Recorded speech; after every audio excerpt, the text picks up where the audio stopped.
My name's James Richards. I'm ex-Royal Navy, British, living in Argentina.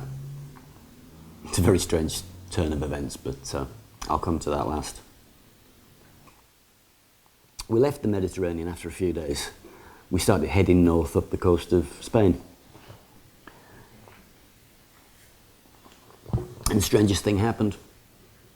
The ship turned around, nobody was told why, and we started heading south, southwest.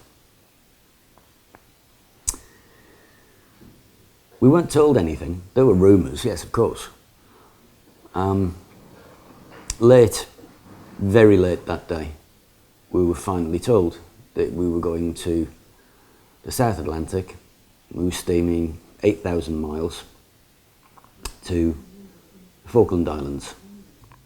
The closest I got to actual conflict was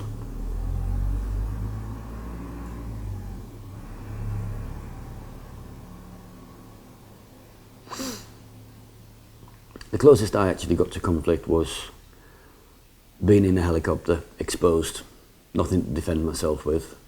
The alarm started sounding. We'd been seen by somebody's radar, and it wasn't ours.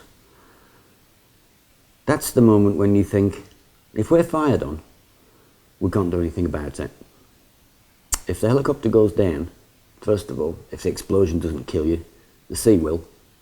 When the conflict was over, we went back to England. I, as I said, had pretty much made my mind up to leave the Navy because I'd had enough of it. On the day that I left all of my kit, uniform, socks, underwear, boots, everything that the Navy had given me. I left it all, walked out in civilian clothes. Then, 20th December 2010, it was a Thursday evening, 8 o'clock. 8:03 to be exact. I got a message from a Facebook friend.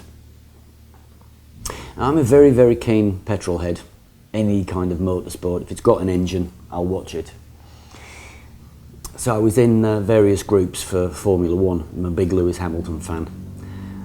This Facebook friend was also in the same group, so I think we might have spoken a little bit while the races were on here and there, but nothing really much. The message said, "We've been Facebook friends now for some time, but we never speak." So my answer to that was, well, let's remedy that.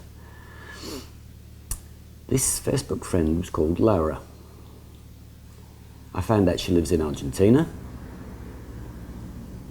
I found out a lot of things. We chatted and we chatted and we chatted until 5 o'clock in the morning. Because I was in the UK, so it would have been 2 o'clock here. I went to bed that night really happy. And I couldn't sleep. So I got up, I had a drink, I went back to bed, I still couldn't sleep. Eventually, I got some sleep. The next morning, I woke up, still happy and excited. Will she send me a message? Yeah, she did. So we spoke for the rest of that day, until 5 or 6 o'clock the following morning. Long and the short of it is, we fell in love on the internet. I never would have believed it possible that people could do that, but it's actually true.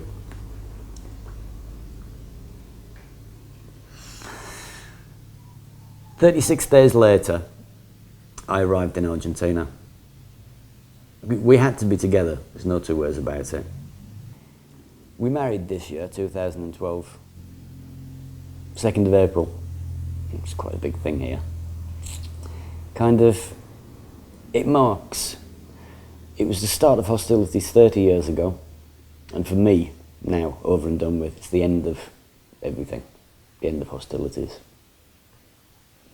There's a friend here,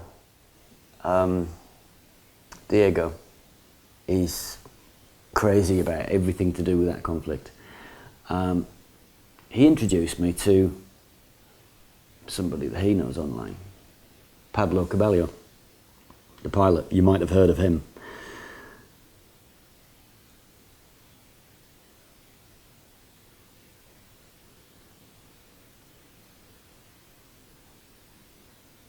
He's a wonderful guy. He's a gentleman. He's a true hero of this country. The one thing I think that Antelope gave me was that friendship, and that's going to be a lifelong friendship now. Pablo, Uncle Paul, was the leader of the flight that took out the Antelope. On that day, he lost one of his flights, Boronini, crashed into the superstructure at the top of the ship. It was a sad loss.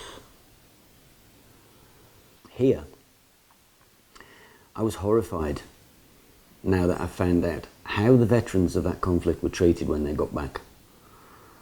They were lumped together with the military government. And they weren't part of the government. They were soldiers. They were outcasts. They were treated almost as traitors, cowards. Nothing could be further from the truth.